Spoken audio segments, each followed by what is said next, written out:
Sergei Mikhailovich and the Education of an English Resident. On the day that Sergei Selyanov asked me to translate the script to the film of Freaks and Men in a single night, I was 26 years old and I'd been studying the Russian language for 4 years. That's not a long time. I would like to explain how I learned their language and why. Before arriving in Russia 30 years ago, I'd had a few lessons. I knew the alphabet and about 30 words. In England, in my second year at university in the great city of Norwich, where I was studying literature and film, my girlfriend and I, along with a South African friend who also wanted to be a writer, got really drunk after a lecture and decided that we had to learn Russian.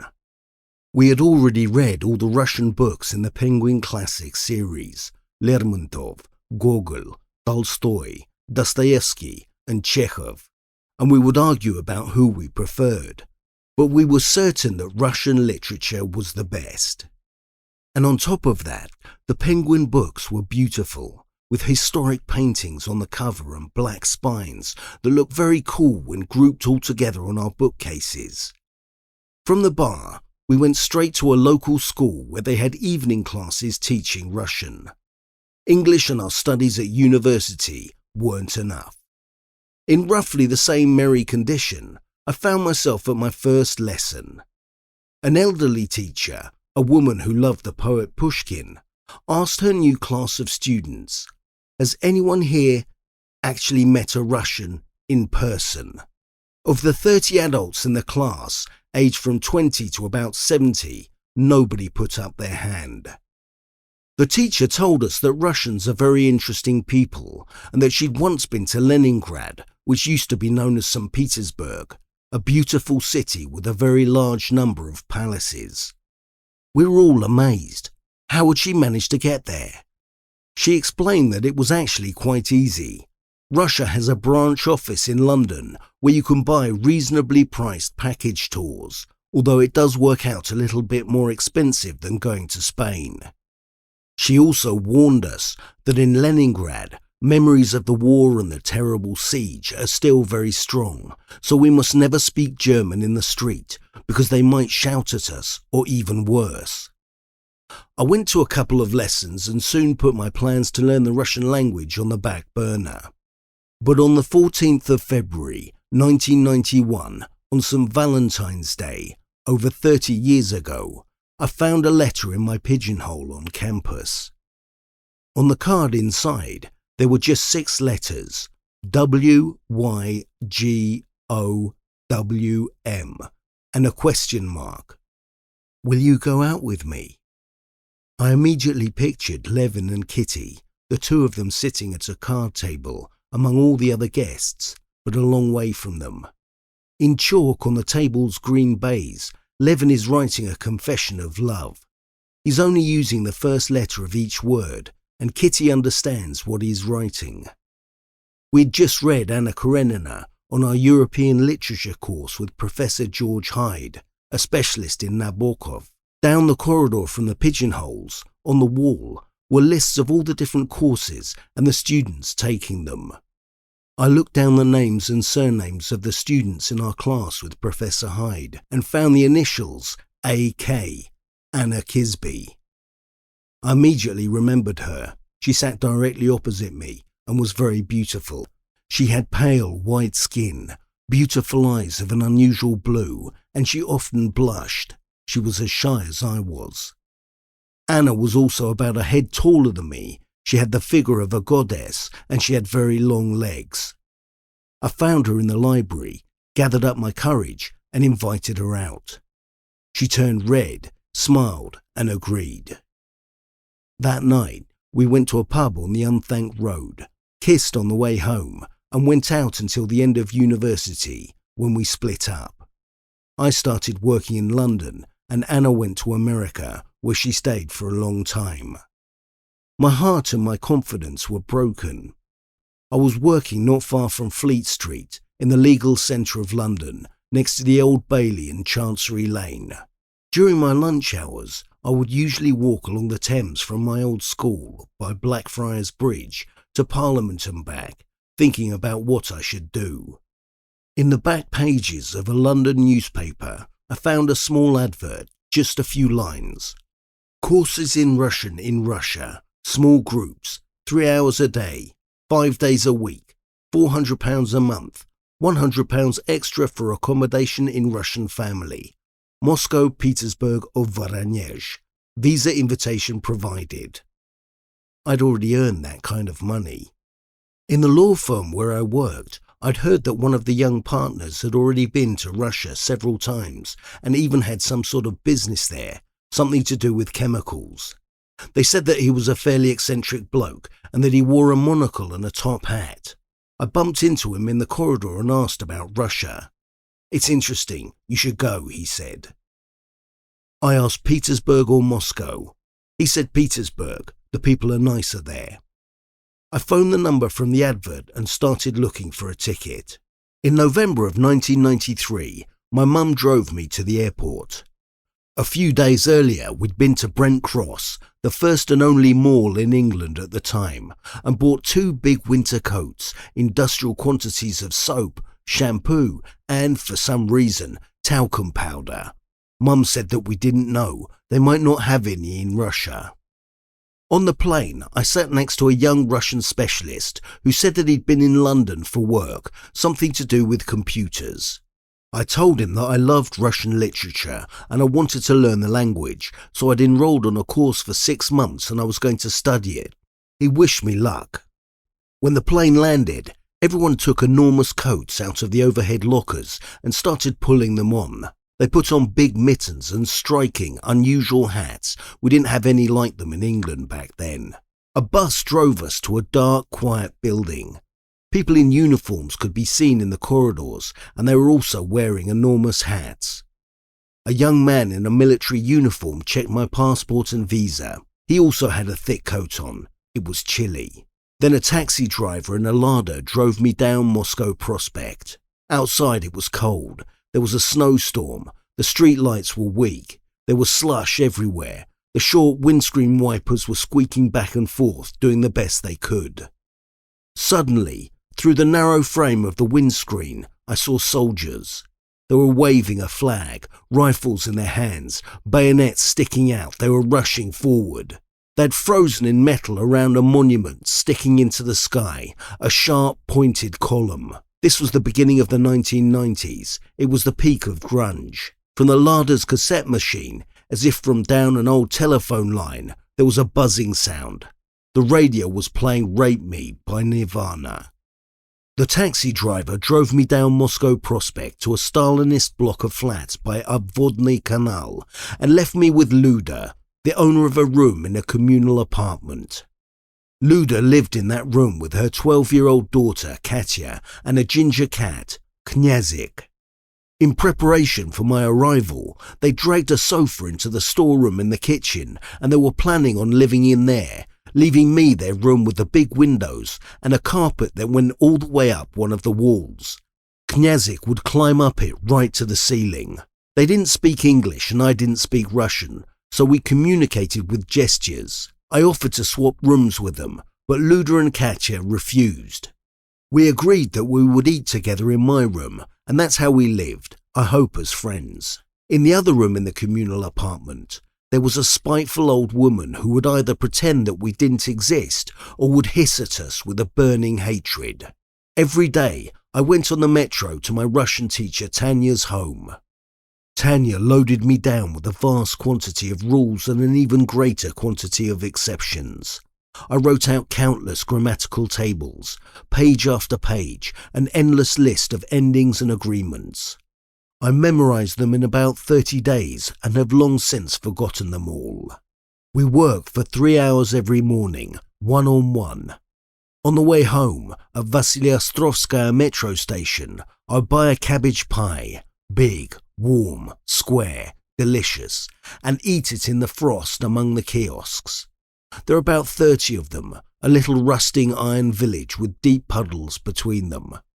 Standing there in front of the entrance to the metro, I would smoke a Soyuz Apollon cigarette. and then go home to Luda and Katya, where on the table next to my textbooks there was a plate of open sandwiches with ham and cheese and the butter cut in thick rectangular slices.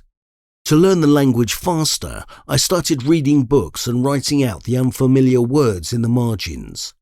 My first book was one of Russia's most popular children's stories, Ivan Durak, which translates literally as Ivan is an idiot. The second was Agatha Christie in translation, simple language, lots of dialogue and no surprises.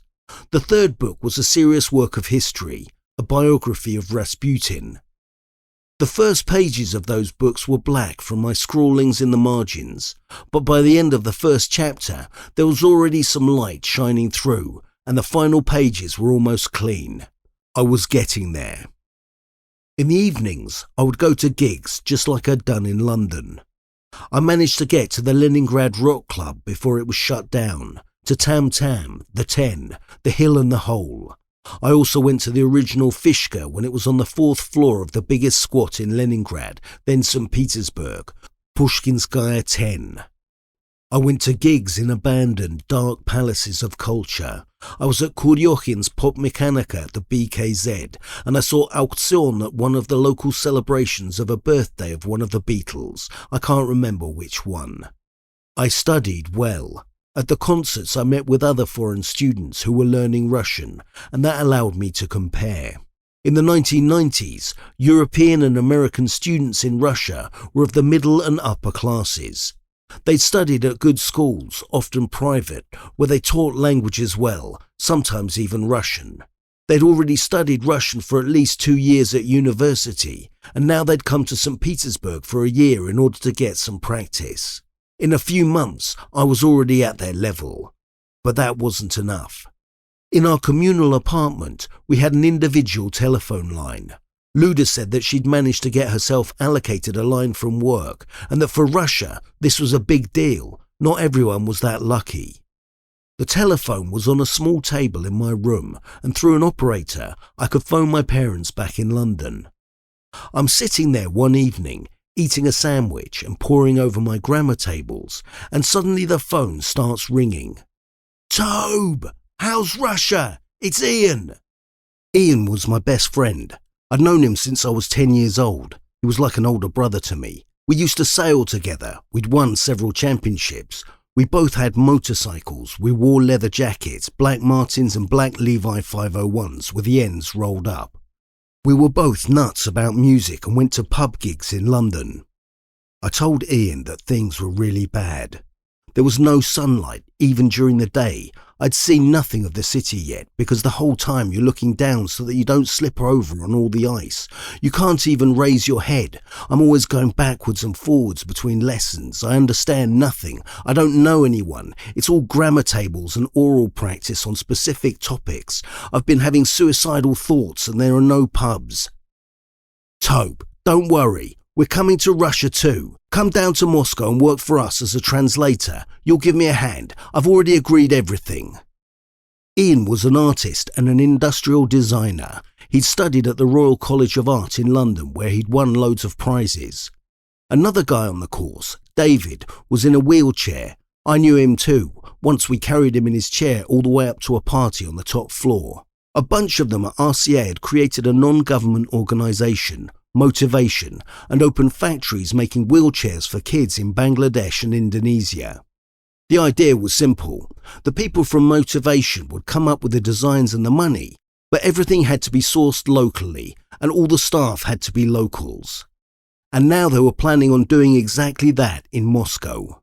I honestly admitted to Ian that I hadn't finished learning Russian yet, and there would probably be loads of specifics, all those complex designer terms, all that technical language. I don't know any of that. To which Ian said that that's all bollocks. He'll phone me back in a couple of days and tell me when I have to be in Moscow. That's when I went through a unique course in the Russian language that my competitors and other foreign students couldn't have dreamed of. While they were out on excursions to the Hermitage and the museum apartment of the modernist poet Alexander Blok, Ian and I were in overalls and hard hats marching through the internal courtyards of industrial facilities, going behind the curtains of what had been, until just a few years earlier, one of the great superpowers. We looked for support for our charitable project in dirty engineering workshops, in empty hangars. We walked along endlessly long, empty corridors of administrative buildings in search of somewhere to set up. In Petersburg, my conversational practice consisted of, "I live in a house, I have a brother." But in Moscow, I was holding negotiations with the directors of factories, making deals with staff, and learning how to haggle and chat with the taxi drivers. When we started, we were based at an experimental research institute until the local partner who'd invited us to Russia did a runner and disappeared. Ian gave the specialists at the research institute a metal pipe about a metre in length and a technical task. He asked them to bend the metal to a specific radius. He wanted to test their precision and, in the process, understand if we could carry on working with them.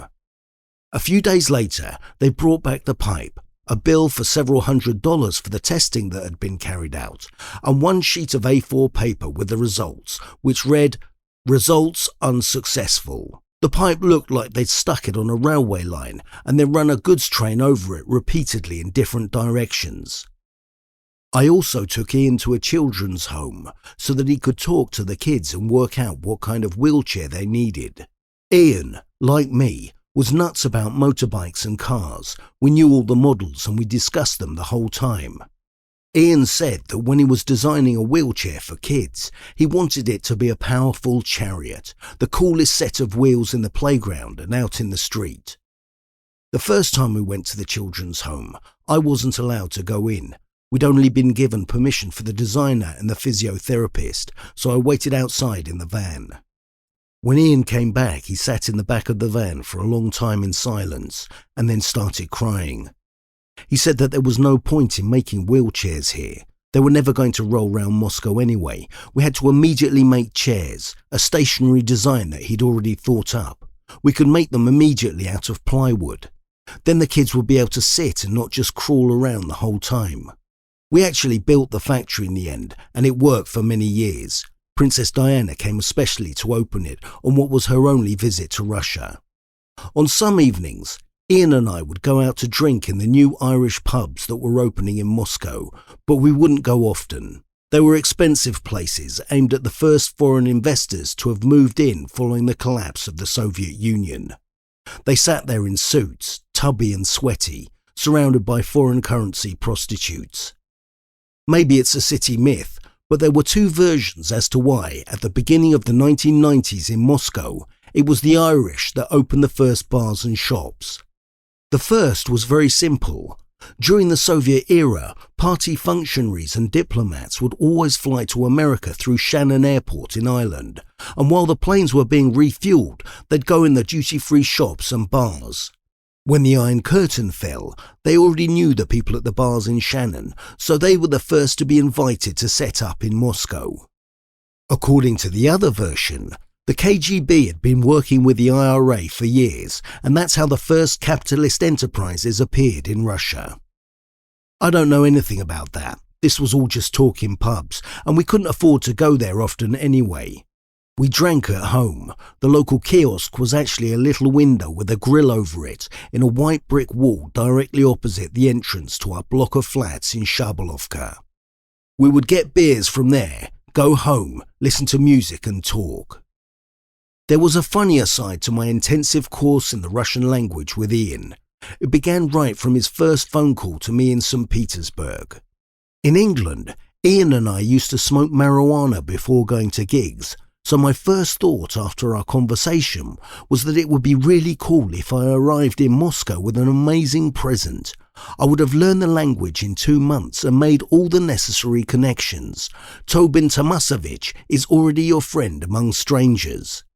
In Petersburg, I already knew a girl from the rock clubs, a really fit hippie, Dina, a walking sex bomb. She left Russia long ago and lives in Canada now, but back then she lived with her stepfather, the famous jazz musician David Goloshokin. I went to see her on 9th Soviet Street to practice my Russian language skills and find out how to buy some marijuana, or spliff as Ian and I called it. Dina said that it wasn't a problem and asked how much I wanted. I didn't really know how all this was done in Russia. Back in England, we had the imperial system of weights and measures with all those pounds and ounces, but here they had all sorts of different names for it all, so I suggested that she just get me $50 worth. Dina said that that would be a lot and suggested that I just take $20 worth. On the day I was supposed to leave for Moscow, we met at a metro station on the outskirts of Petersburg.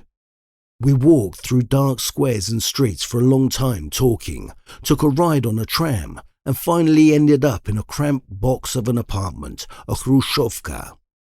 Dina's friend let us in and introduced us to his parents, and we had tea and biscuits with them at a tiny table in the kitchen, and then we locked ourselves away in his bedroom, where we all sat on the bed. There were posters of elves and goblins on the walls. We discussed The Lord of the Rings and the Russian hippie band, Aquarium. Dina's friend played a song for us on the guitar with his girlfriend singing along, and I imagined how I would tell Ian about my journey through time to the Soviet Woodstock, to the dark heart of hippie Mordor, just to get him a precious present. After a while, I said that, unfortunately, I'd have to hurry. I had a train to get, and I put my $20 bill down on the table. In London, for that money, I would have got a small black piece of resin, about the size of a thumbnail. Usually it would be wrapped in cling film to stop the smell getting out. At home, we would melt it with a lighter and crumble it into roll-ups. The hippie Tolkien lover opened his cupboard, dug around inside, and then put a massive 5-litre glass jar, the kind the Russians used to salt cucumbers in, on the table. It was rammed full of grass. I'd never seen anything like it in my life. In England, this was a complete impossibility. I broke out in a cold sweat and looked at Dina in a panic. How could I take this on the train? I was already afraid of going on a train in Russia. We didn't have night trains in England, only to Scotland, and the associations were absolutely terrifying. Dina, already very stoned and happy in her world of alpine fields and elves, said that everything would be fine. We'll simply wrap it all up in newspaper and you can hide it in your underpants. And that's how I got on my first night train in Russia, at the Moscow railway station, trembling in fear and walking with a very strange gait. I needn't have worried about the smell. My neighbours in our compartment immediately unpacked bread, cheese and a very fatty baton of sausage. When they found out I was English, they even offered me sandwiches and made me very sweet tea. For many Russians in the 1990s, I was the first Englishman or even foreigner that they'd ever met in their lives. They always had a lot of questions, and almost all of them, particularly in those first conversations on trains, would advise me to see one and the same Russian film from the Soviet era, The Autumn Marathon, about a foreigner who is studying Russian in Leningrad and also does a lot of running. At those first meetings, they would always ask me the same question, quoting from the film. In England, do you have drunk tanks? On that $20, Ian and I walked around and worked in Moscow in a glorious haze. We found premises for our factory in the wing of a high school and hired a brigade of Russian builders to do the place up. Unfortunately, as soon as they got the advance, they got massively hammered. One morning, we came to check on the progress of our Soviet shock workers and found them sparked out, lying between the school desks on the floor, among empty bottles and open tin cans of sprats in oil. We fired them, repaired the school wing ourselves, and in order to save on time, started going to the building site on the Moscow metro, which is where I made a discovery that would be very fateful for me. In Russia, because of the way I look, they always think that I'm a Georgian, an Armenian or a Dagestani from the Caucasus, a hat chick as they would put it. The Moscow police would continually stop us on the metro and check our documents. They would look at my photograph in the passport and they would refuse to believe that I was English. The policeman would always say that it all seemed highly dubious and that we would have to sort it out back at the station. This was a complete shock to me. The fact that I'm always assumed to be a southerner, a chorny or black to use another racist Russian term, has plagued me for all of my 30 years in Russia. I can give numerous examples. A few years ago, A Russian journalist interviewed me on his YouTube channel about what it's like to live in St. Petersburg as a true Englishman. Here are some of the comments. I find it hard to believe that he's an Englishman. The presenter looks more like an Englishman than that Englishman. That's Ara Tariq, I know him. It's amazing how deceptive appearances can be. If I met that Brit in the street, I'd definitely think he was a Tajik and that he sells vegetables at the market. I've been stopped so many times by the police for document checks, particularly following terrorist acts. Because of the bombings in 1998, I had to miss half a shoot in Moscow on the second Brother film. That Alexei Balabanov, for a joke, asked me to grow out my beard and play a terrorist in the film War. I said that actually I was a freedom fighter, but I agreed, and in the film you can see me running around in the mountains with a machine gun like a shaheed, blowing Russians away. And it's not just a matter of my appearance. I work on a Russian satellite channel where the owners of the corporation, in their wisdom, decided to give me my own show. They thought that if I was doing the narration with my stylish English pronunciation, it would be a hit. We got hundreds of letters. I'll quote just one. What do you mean he's an Englishman? His accent isn't in the least bit English. He can't pronounce the R. You can tell as soon as he pronounces the letter R. It's soft when the English pronounce it. In every word he says, you can hear the inflections of our immigrant workers. They don't have anything like that in England. Anyone who's lived in the UK will tell you, I can't even believe you're trying to pass him off as an Englishman. This isn't right. All of this just made the owners of the satellite channel laugh. From the very first day that we met, they've been telling me that I'm lying, that I'm not an Englishman at all. I'm a Georgian confidence trickster who's trying to put one over on them. They had a good laugh about it all and kept me on the show. But never mind me. When the police would stop us in Moscow, poor Ian had an even worse time of it. Ian was Italian on his mother's side, so it was a bit dark and swarthy with a permanent 9 o'clock shadow, as it were. Even back in England, where we didn't really have any idea about the Caucasus and Caucasians and all the different nationalities down there, even back in England, all of us used to say that Ian was the absolute splitting image of a Dagestani or possibly a Northern Ossetian. Every time Ian and I would be stopped by the police, both of us in our workers' overalls and woolly hats, I would try and explain, still slightly stoned on Dina's grass and in my heavily accented Russian, that actually we're Englishmen, we even race yachts together, and we're not doing anything wrong, we're just on our way to a building site. Ian was always wide-eyed with this massive smile across his face as he desperately tried to give the impression of being a good man who would never dream of doing any harm, but you could see the fear in his eyes.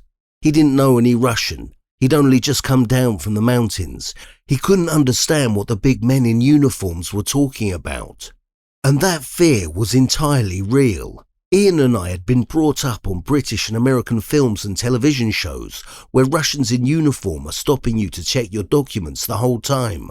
They sense there's something not quite right here, and 5 minutes later you're chained to a chair in some basement at the Lubyanka. They've got your nuts in a pair of pliers, and they want to know who you're working for. And they're not going to stop until you betray Her Majesty and tell them the industrial production capacities of the factories of Manchester. All of these images are still alive in my head and leap out every time I meet with a representative of the Russian authorities, whether it be a GAI traffic cop, an FSB officer, or the woman on the counter at Sberbank. There's something wrong with the documents. Phone call to superior. We've got some sort of Dagestani spy here. And the game's up. Here come the pliers. In short, Moscow didn't give me much of a warm welcome, and on the weekends I'll go back to Petersburg, where I lived until the Russian invasion of Ukraine in 2022. In Petersburg, I already had a crowd to hang out with, and the main thing was that it was Russian, and I could continue to study the Russian language. At the Wildside Club on Obvodny Canal, I met Sergei Mikhailovich, the Dean of the English faculty at the newly opened Institute of Foreign Languages. It was the first higher education establishment of its kind in St. Petersburg, and possibly Russia, following the fall of the Soviet Union. We got talking about music. Sergei knew all the local rock musicians and journalists. During the Soviet era, he'd written for one of the samizdat unofficial magazines, Rio, Rock in Opposition. Every night we would go to a gig, then our crowd would look for the nearest kiosk, fill our rucksacks with Baltica beer No. 3. The new brewery, the largest in Russia, had just been opened in time for my arrival, and go back to the dean's office on Ulitsa Pravdy, the Street of Truth, where we would drink, listen to music, and talk in Russian.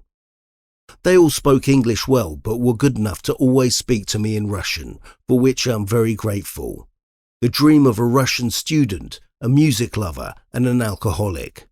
Then the dean and I started taking on Khaltura, the Russian for work on the side or moonlighting. It was an evening institute, so we worked from late at night after the classes had finished until the metro opened at 5:30 the next morning, or even later if we had to. The dean sat to my left, a beer or cigarette in one hand and a printout of the Russian text in the other, reading out the translation in almost perfect English. I would type it up, one eye on the original and the other correcting any mistakes. In the process, I observed the transformation of words, how one construction would lie down over another, or not quite lie down, and how meanings would be contorted in that process or just disappear entirely.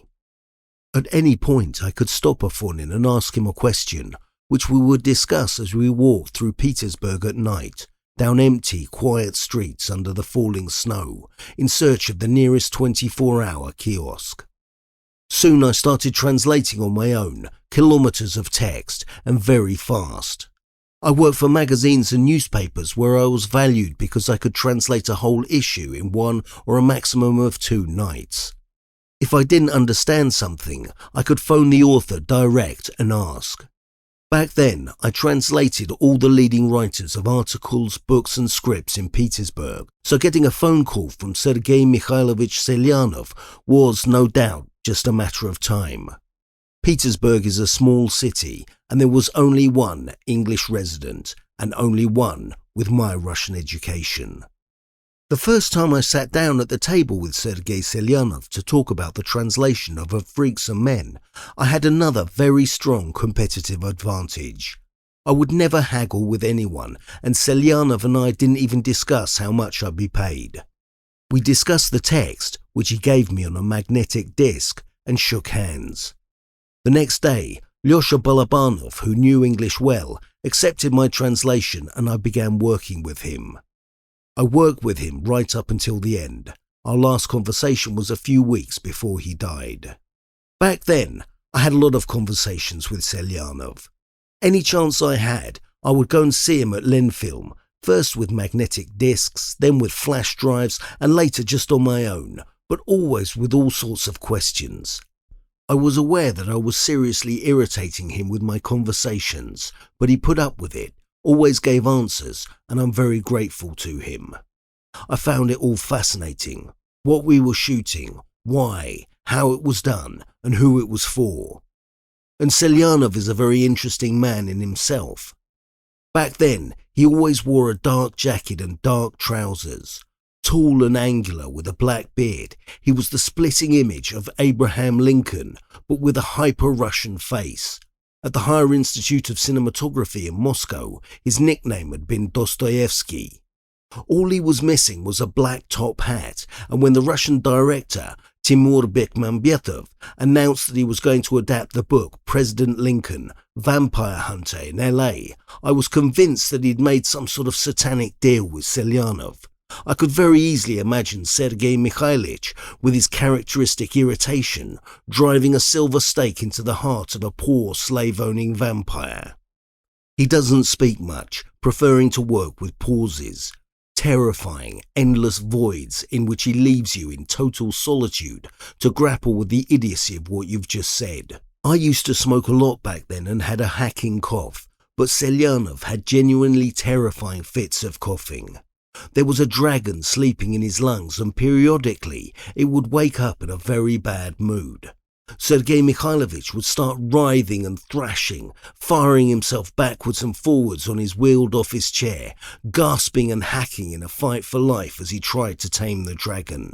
The sounds he emitted were low and deafening, as if from some hellish cavern. The fits could last for a long time, leaving him motionless, flattened out in his office chair, only his head visible above the table, his cold, glassy eyes staring at you. "I'm sorry, Tobin," you were saying. But sometimes the dragon would simply disappear in the middle of the battle, in an instant leaving Selyanov with full consciousness and perfectly clear breathing. At first he wouldn't know where he was, and then he'd suddenly smile like a baby at unexpected joy. "Oh, I survived." Selyanov and I had some scary stories together. A few years after we first met, in August of 1998, Selyanov and I got on a plane to America, to Chicago. We were going there to hire a local production crew and organise the shoot for the second Brother film, the film that would really put Selyanov and Balabanov on the map. The atmosphere on the plane was tense. Just a few days before, the ruble and the Russian economy had collapsed. All investments in the future had gone down the toilet. Wages and salaries had turned into dust in an instant, and panic had broken out across Russia. Selyanov and the other passengers were looking into a chasm. It was quiet. People didn't really speak to one another. All of us were thinking our own thoughts. I could imagine the financial hole Selyanov was in. Balabanov had started shooting in Moscow. They'd already put a lot of money into the pot, and now there was no way they could get it back. As a result of the new exchange rate, the shoot in America was already going to be 5 or 6 times more expensive. And that was only if there were any investors left. I didn't like to think about where Selyanov had got the money from in the first place. In Stockholm, where we had to change flights, we spent a long time walking around the corridors of the airport looking for the designated smoking area, a tiny glassed-off box for 2 or 3 people that Selyanov and I quickly occupied. Across from the smoking room, there was a telephone box on the wall. Selyanov fiddled around for a long time with coins and cards, taking ages to get through to Moscow. Through the cigarette smoke and the glass, I could see him dialing one number, talking briefly with someone, and then with someone else for a long time. When he came back into the smoking room and didn't say anything, I had the sense not to ask him any of my clever questions about the film production process. Somewhere over Iceland, Selyanov turned round to me and said that the financing for the film had collapsed, the investors had disappeared, and even Aeroflot wasn't going to give us the free tickets they'd promised. "We'll fly to Chicago, have a look round at the city, wind everything up and come back." Selyanov turned away and continued thinking his own thoughts, and I thought mine about what was waiting for me when I got home to Petersburg. In order to go on the shoot, I'd just resigned from the magazine I'd been working for. I could go back, but the prospects weren't looking too good there either. On the day the Russian financial crisis of 1998 hit, all of the journalists and editors from the magazine went to a Mexican restaurant close to Aprashka Market to discuss our woeful lot and what we thought was going to happen next. The magazine's chief columnist and grey cardinal, the historian and political commentator Lev Luria, a man who usually struggles to give a straight answer, said that Russia had been thrown back 10 years and that the magazine would be shut down. When they brought us the bill, the prices for our fashionable bottles of Corona with a slice of lime stuck in the neck had been recalculated using the new exchange rate, and we realised that we just drunk our way through a truly astronomical sum. When we got to Chicago, to save on hard currency, Selyanov and I booked into a single hotel room. The two of us lay on our separate beds, took out our cartons of duty-free cigarettes and methodically burnt our way through them, blowing the smoke up towards the ceiling. We didn't have a look round the city. The next day, we met with a local film company in order to discuss our shooting plan. The Americans didn't know anything about the collapse of the ruble or the coming default of the Russian economy, so there was a lot of small talk about, "This is the first time we're working with Russians. It's just fascinating. We've never been to Russia. And when are we going to finally get to see some money?" Selyanov didn't smile. He nodded a lot gloomily, didn't say much, and periodically lashed out in fits of coughing that was so extreme that the Americans didn't know whether to call him an ambulance or get in a priest with holy water to drive out his demons. Americans had already stopped smoking by then, so Selyanov and I discussed our plan of action during a smoke break out in the street. Selyanov said that he would fly to Moscow and find the money, and I would stay in Chicago and prep the shoot with the Americans. But whatever happened, we wouldn't have the money to hire a crew in Pittsburgh or New York. How we moved the crew around, the equipment, where we would live, how we'd make the deals with the locations, how we'd find the actors, how we get all the permits for all that. That was on me. We found a bank machine on a neighbouring street. It was rush hour, so there were cars beeping all around us and it was hot. Selyanov put his card in and I helped translate the instructions. He managed to take out $1,500. I said that I had another $6,000 on my card, which would be enough to start with. We got our stuff from the hotel and Selyanov went straight to the airport. But my most interesting conversation with Selyanov was a little earlier, when I first translated the script for Brat-Dva.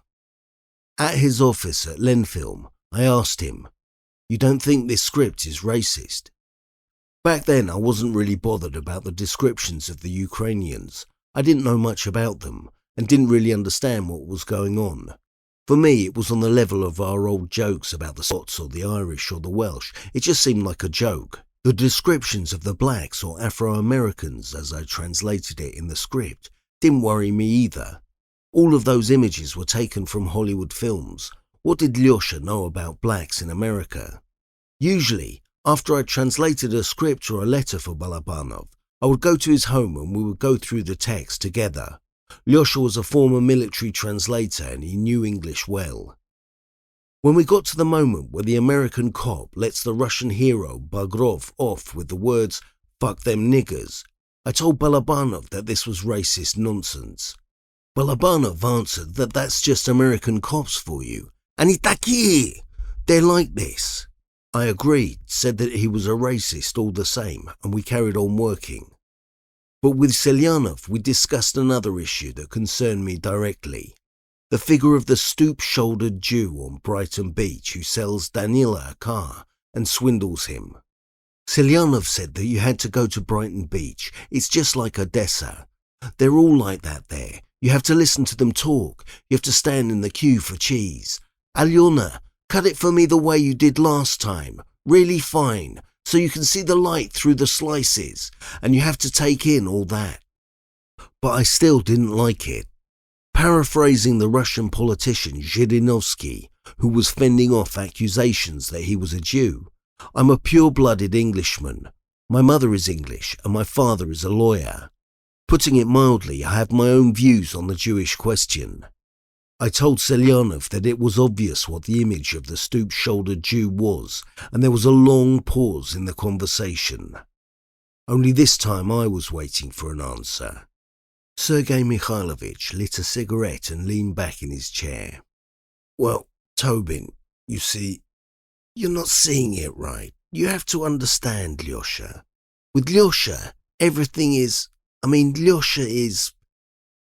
folklorish."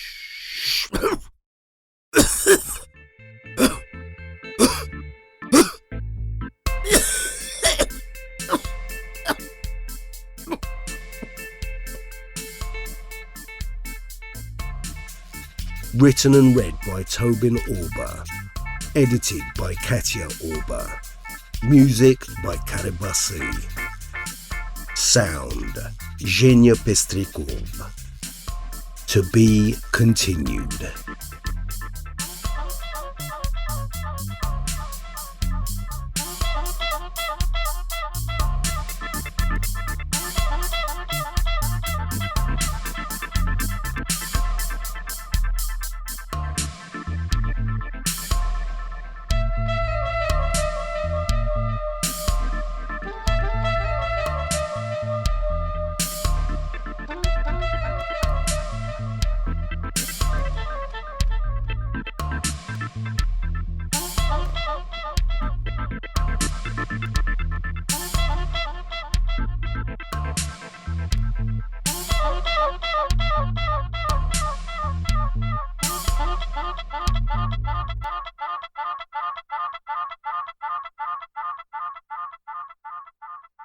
Thank you.